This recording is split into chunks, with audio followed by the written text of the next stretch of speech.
நாளைக்கு இது ஒரு பெரிய பிரச்சனையாகவும் வர்றதுக்கு வாய்ப்பு இருக்கு. ஒருவேளை இதுல ஒருத்தர் பின்வாங்கிட்டா கூட பிரச்சனையாகும்னு சொல்றாங்க இல்லையா?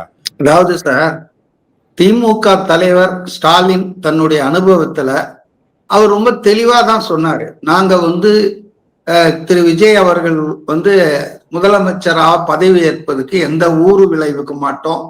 அதை நாங்க தடங்களும் ஏற்படுத்த மாட்டோம். 6 மாசம் நாங்க கழிச்சுதான் அவர் மக்கள் பிரச்சனைகளுக்காக போராடுவோம் அந்த அரசை எதிர்த்துன்னு அவர் ரொம்ப தெளிவா சொன்னாருங்க. ஆனா இந்த இவங்க செகண்ட் ஜெனரேஷன் லீடர்ஸ் இருக்காங்க இல்லையா திமுகல, உதயநிதி அப்புறம் சபரீசன், இந்த மாதிரி ஆட்கள் தான் அவர் குழப்பிட்டாங்க. அதாவது இவர் ஆட்சிக்கு வர வச்சுட்டா விஜய எம்ஜிஆர் மாதிரி நம்ம ஒரு 20-25 வருஷத்துக்கு வெளியே தான் இருக்கணும், அதனால அவரை ஆட்சியில உட்கார விடக்கூடாதுன்னு சொல்லி அதுக்காக எந்த லெவலுக்கும் போலாம், எந்த பாவத்தையும் பண்ணலான்னு உதயநிதி சபரீசன் ஃபார்முலா தான் நேற்று கூட்டணி கட்சி தலைவர்கள் கூட்டத்தை கூட்டினாரு. அவருடைய வீட்டிலேயே கூட்டினாரு.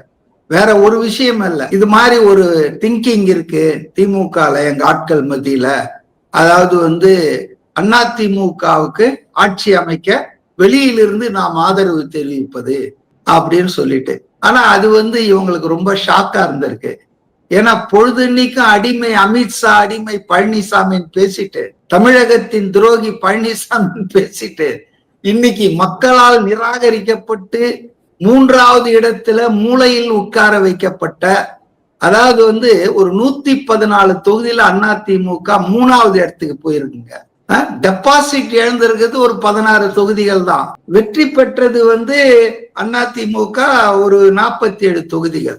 ஆக இந்த ரெக்கார்டை வச்சுக்கிட்டு மக்கள் தீர்ப்பை மதிக்காமல் திமுக தலைவர் முதல் நாள் பேசுறதுக்கு பதிலா மறுநாள் தங்களை கூப்பிட்டு தனியாக இதுக்கு நிறைய முரணாக அதிமுக ஆட்சி அமைக்கிட்டோம், அதுக்கு நம்ம எல்லாம் ஆதரவு கொடுப்போம்னு சொன்ன உடனே